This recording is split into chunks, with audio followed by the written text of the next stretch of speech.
There are sensors in various parts of the M108 that will trigger error codes to prevent the unit from operating. In this video, we'll walk through the error codes and their common fixes. Number 1. Check hopper. The M108 will not operate if the hopper is not properly attached to the unit. If you see this code, it's most likely an alignment issue. Remove the hopper and reattach, making sure the fin at the top is set properly in the receptacle on the lid. Number 2. Check chute. This code appears if the output chute is not attached properly.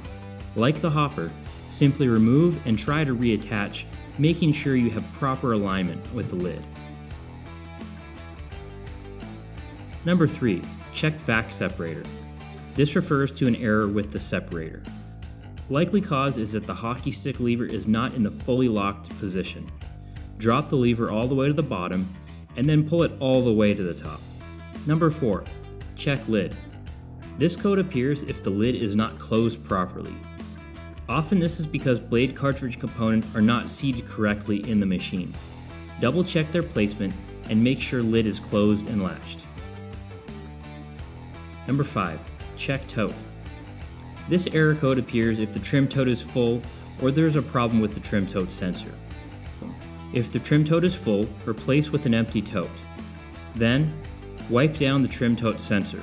Also, make sure to check that the trim tote sensor wire is properly plugged into the body of the machine. If you've tried troubleshooting these error codes and are still having problems with your M108, please don't hesitate to contact us directly.